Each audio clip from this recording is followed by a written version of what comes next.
Assalamualaikum warahmatullahi wabarakatuh. Perkenalkan, nama saya Amalia Wahdana. Pada video kali ini saya akan membahas tentang tumbuhan paku, yaitu paku sejati. Apa itu tumbuhan paku? Tumbuhan paku, paku-pakuan atau pakis-pakisan adalah sekelompok tumbuhan dengan sistem pembuluh sejati, tetapi tidak pernah menghasilkan biji untuk reproduksi seksualnya. Alih-alih biji, kelompok tumbuhan ini melepaskan spora sebagai alat penyebar luasan dan perbanyakannya, menyerupai kelompok organisme seperti lumut dan fungi.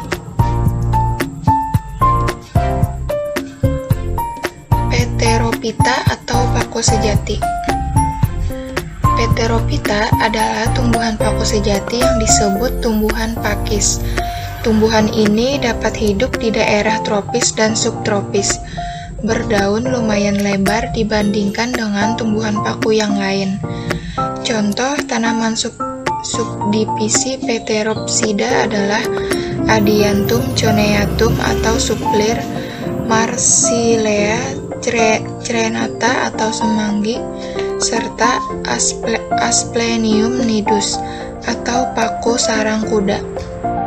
Ciri-ciri Pterophyta atau paku sejati yaitu: pertama, homospora atau isospora. Spora-spora ini berkumpul dan terletak di bawah daun. Dalam pembuahan membutuhkan air untuk sel telur dan sperma. Penyebaran spora ke berbagai daerah baru dibantu oleh angin. Batangnya tumbuh di atas permukaan tanah tegak, juga terbenam di bawah permukaan tanah atau rimpang atau rizom.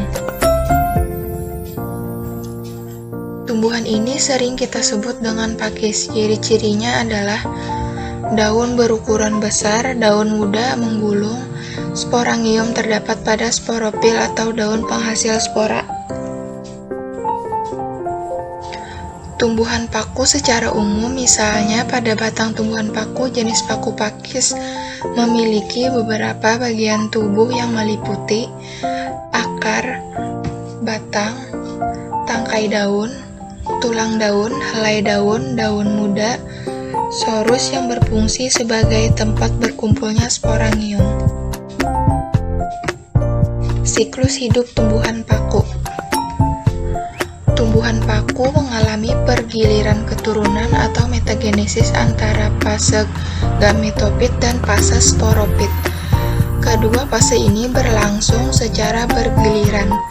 Sporopit pada tumbuhan paku adalah tumbuhan paku itu sendiri yang menghasilkan spora pada daunnya. Sporopit merupakan fase dominan pada proses pergiliran keturunan tumbuhan paku. Spora yang dihasilkan akan tumbuh bila jatuh pada tempat yang lembab dan teduh.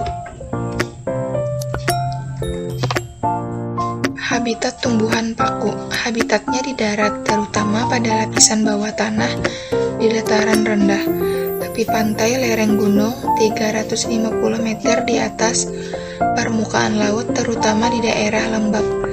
Dan ada juga yang bersifat epifit, menempel pada tumbuhan lain.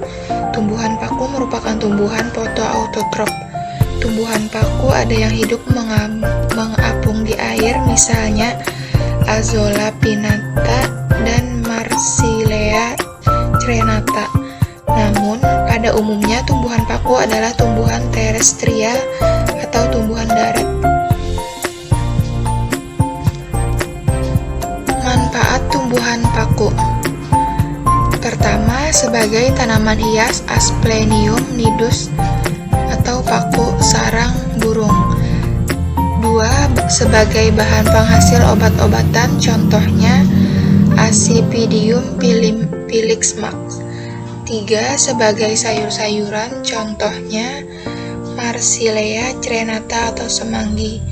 Yang keempat, sebagai pupuk hijau. Dan yang kelima, sebagai pelindung tanaman di persemian. Itu saja yang hanya bisa saya sampaikan. Assalamualaikum warahmatullahi wabarakatuh.